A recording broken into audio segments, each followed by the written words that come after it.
وقت کے بادشاہ نے اعلان کیا کہ جس نے آج کے بعد قرآن کو اللہ کا کلام کہا یا لکھا تو اس کی گردن اڑا دی جائے گی، جس کے بعد بڑے بڑے محدثین اور علماء کرام کو شہید کر دیا گیا۔ اسی دوران 60 سال کے بوڑھے امام احمد بن حنبل امت کی رہنمائی کو آگے بڑھے اور فرمایا، جاؤ جا کر حاکم کو بتاؤ کہ احمد قرآن کو اللہ کی مخلوق نہیں اللہ کا کلام کہتا ہے۔ جس کے بعد ان کی دربار میں پیشی ہوئی، انہیں بہت ڈرایا گیا، دھمکایا گیا، مگر حضرت احمد بن حنبل کا استقلال نہ تو ٹوٹا اور نہ ہی آپ کے جذبے میں کوئی کمی آئی۔ امام کو 60 کوڑوں کی سزا سنا دی گئی۔ دن مقرر ہوا، امام کو زنجیروں میں جکڑ کر لایا گیا اور اس دن بغداد میں سر ہی سر نظر آتے تھے۔ ایک شخص شور مچاتا، صفیں چیرتا آپ کے پاس آیا اور امام احمد بن حنبل سے پوچھا، مجھے جانتے ہو؟ فرمایا، نہیں جانتا۔ کہا، میں ابو الحسن ہوں، بغداد کا سب سے بڑا چور۔ احمد، میں نے آج تک ان کے 1200 کوڑے کھائے ہیں، لیکن یہ مجھ سے چوریاں نہ تو منوا سکے ہیں نہ ہی چھڑوا سکے ہیں۔ کہیں تم ان کے کوڑوں کے ڈر سے حق مت چھوڑ دینا،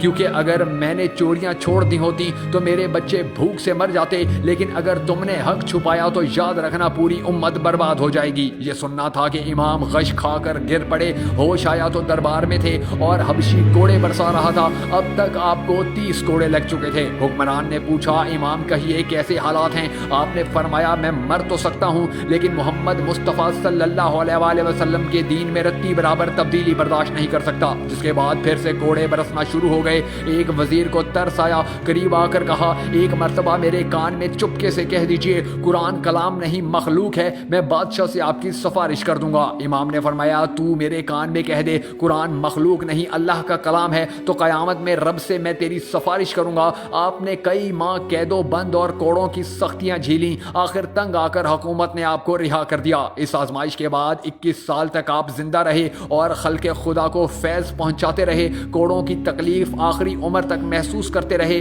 لیکن عبادت و ریاضت میں مستقیم اور درس و تدریس میں ہمہ مصروف رہے۔ عامہ اربا کی عظمت و استقامت کو سلام۔ اے اللہ، ہمیں ایسی زندگی گزارنے کی توفیق عطا فرما جس زندگی سے تو راضی ہو جائے۔ اے اللہ، ہمیں بھی ان لوگوں میں شامل فرما لے جنہیں تو ہدایت فرماتا ہے۔ اے اللہ عز و جل، ہمیں نبی کریم صلی اللہ علیہ وآلہ وسلم کی اطاعت کرنے کی توفیق عطا فرما۔ یا ذوالجلال والکرام، یا اللہ ہماری تمام دعائیں اپنی شان و عظمت کے مطابق قبول فرما۔